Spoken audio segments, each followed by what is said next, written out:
Hi all, నేను అరుణ. మనం చాలాసార్లు పాలక్ పన్నీర్ కర్రీ చేసుకుంటూ ఉంటాం కదా. అవే ఇంగ్రీడియంట్స్తో ఒక్క చేంజ్ చేసి కంప్లీట్గా ఒక డిఫరెంట్ కర్రీలా చేయొచ్చు అనమాట. దీన్ని రివర్స్ పాలక్ పన్నీర్ కర్రీ అని కూడా అనొచ్చు. ఎందుకంటే మనం మామూలుగా పాలకూర గ్రేవీలో పన్నీర్ కలుపుతాం కదా. దీనిలో ఏంటంటే పన్నీర్ గ్రేవీలో పాలకూర ఉంటుంది అనమాట. ఎంత టేస్టీగా ఉంటుందంటే మీరు చాలాసార్లు చేస్తారు. తర్వాత ఇదేంటంటే చాలా ఫాస్ట్గా చేసేయచ్చు. రెస్టారెంట్ స్టైల్ క్వాలిటీ కర్రీ అనమాట. అందరికీ నచ్చుతుంది. ఇది ఎలా చేయాలో చూద్దామా. దీనికి కావాల్సిన ఇంగ్రీడియంట్స్: పాలకూర, కరివేపాకు, అల్లం వెల్లుల్లి పేస్ట్, వెల్లుల్లి, ధనియాలు జీలకర్ర పౌడరు, పసుపు, కారం, garam masala, sweet corn, onions, tomato paste, paneer. ఇప్పుడు కర్రీ చేయడం స్టార్ట్ చేద్దాం. దీనికి extra virgin olive oil 1 spoon వాడతాను.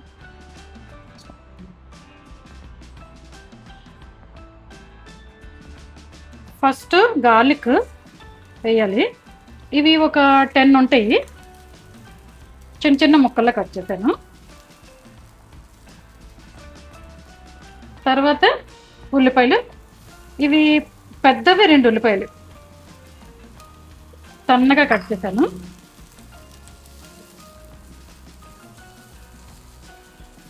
ఉల్లిపాయలు త్వరగా మగ్గడానికి సాల్ట్ వేస్తాను.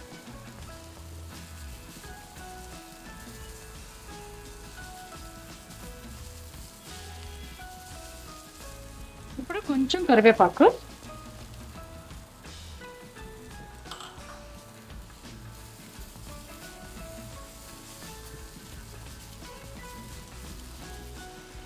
తర్వాత పసుపు,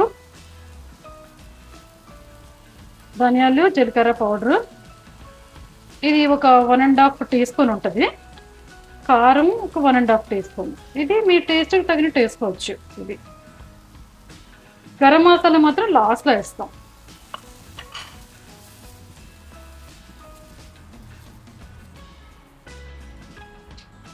తర్వాత అల్లం వెల్లుల్లి పేస్ట్ వేయాలి. ఇది ఒక టేబుల్ స్పూన్.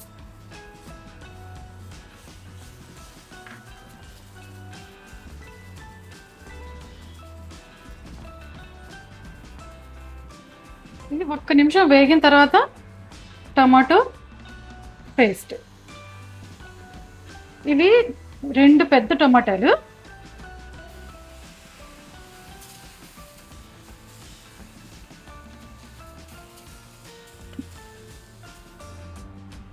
టమాటో పేస్ట్ కొంచెం మగ్గిన తర్వాత స్వీట్ కార్న్ వేయాలి.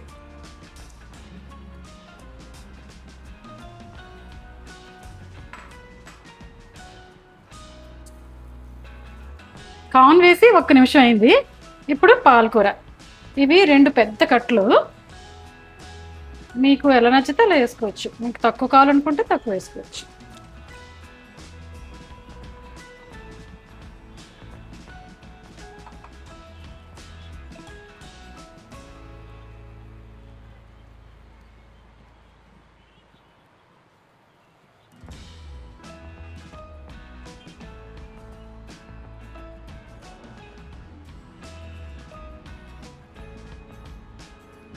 ఇప్పుడు మూత పెట్టి కాసేపు మగ్గనిద్దాం.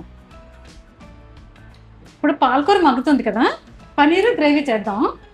నేను దీనికి లో ఫ్యాట్ పన్నీర్ వాడుతున్నాను. లో ఫ్యాట్ పన్నీర్ అంటే ఏంటంటే కొంచెం క్యాలరీస్ తక్కువ ఉంటాయి అన్నమాట. మీకు ఇది అవైలబుల్ లేకపోతే రెగ్యులర్ పన్నీర్ వాడచ్చు. ఇది పన్నీర్ గ్రైండ్ చేసినప్పుడు కొంచెం వామ్ వాటర్ వాడితే ఇంకా గ్రేవీ సిల్కీగా స్మూత్గా వస్తుంది.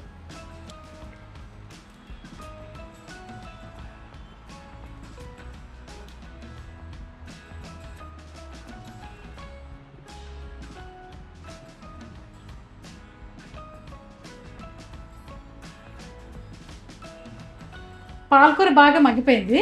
ఇప్పుడు పన్నీర్ గ్రేవీ దీనిలో వేయడం అనమాట.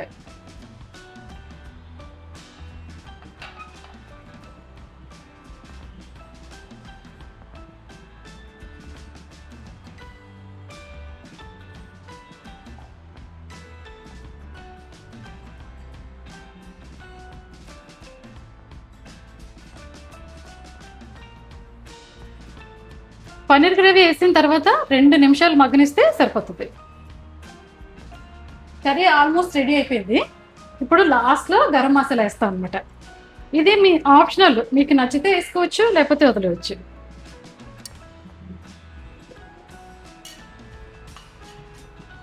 కొంచెం సాల్ట్ తక్కువ ఉంది, అందుకని సాల్ట్ వేస్తాం.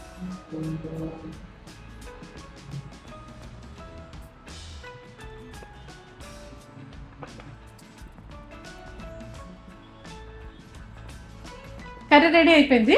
ఇప్పుడు బౌల్ వేసుకోవడం.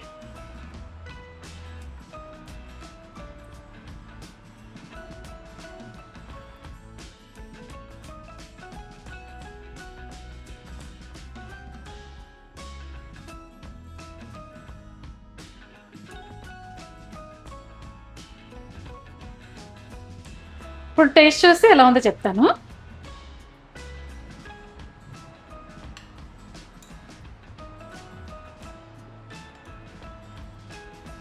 నేను పరాటాతో తింటున్నాను. దీనికి ఏంటంటే పరాటాతో కానీ, రోటీతో కానీ, చపాతీ కానీ, దోసతో కానీ తింటే చాలా బాగుంటుంది. అన్నంతో కూడా తినచ్చు. ఇవైతే ఇంకా బాగుంటుంది.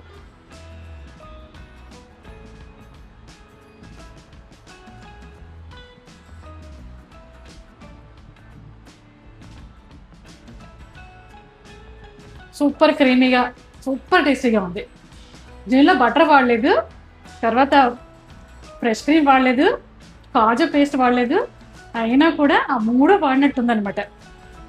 చెప్పాలంటే ఇప్పుడే ఫ్రెష్గా రెస్టారెంట్ నుంచి తెచ్చినట్టు ఉంది. అంత టేస్టీగా ఉంది, సూపర్ యమ్మీగా ఉంది. మీరు డెఫినెట్గా ట్రై చేయవలసిన కర్రీ ఇది. ఈ కర్రీ అంతటికీ కలిపి క్యాలరీస్ ఓన్లీ 500. దానిలో 60 to 70 grams ప్రోటీన్ ఉంది. అంటే మనకి ఎక్కువ క్యాలరీస్ ప్రోటీన్ నుంచి వస్తున్నాయి అనమాట. అంటే ఇది మంచి ప్రోటీన్ రిచ్ డిష్. ఇలాంటి ఒక రెస్టారెంట్ స్టైల్ క్వాలిటీ కర్రీ ఇంత తక్కువ క్యాలరీస్లో చేయడానికి కారణం ఏంటంటే మనం వాడిన లో ఫ్యాట్ పన్నీర్ అనమాట. మామూలు రెగ్యులర్ పన్నీర్ వాడామనుకోండి, ఇవే క్యాలరీస్ 500 నుంచి 800 వరకు వెళ్తాయి. అలాగే ప్రోటీన్ కూడా తగ్గుతుంది అనమాట. సో మ్యాక్సిమము ఈ లో ఫ్యాట్ పన్నీర్ వాడడానికి ట్రై చేయండి. మనం ఈ కర్రీ అందరికీ కలిపి only 1 spoon extra virgin olive oil వాడాం కదా, ఆ సంగతి మనం చెప్తే కానీ ఎవరికి తెలియదు అనమాట. ఈ కర్రీ ఏంటంటే క్రీమీగా ఉండడం వల్ల ఆయిల్ తక్కువైన సంగతి ఎవరికి తెలియదు. సో ఎప్పుడైనా మనం ఇలాంటి గ్రేవీస్ వాడామనుకోండి, ఆయిల్ పూర్తిగా తగ్గించి చక్కగా క్యాలరీస్ తగ్గించుకోవచ్చు అనమాట. మీకు కూడా ఇలాంటి హెల్తీ రెసిపీస్ మీద ఇంట్రెస్ట్ ఉంటే నా ఛానల్కి సబ్స్క్రైబ్ చేయండి, నా వీడియోకి లైక్ పెట్టండి, ఒక కామెంట్ చేయండి, షేర్ చేయండి. బాయ్.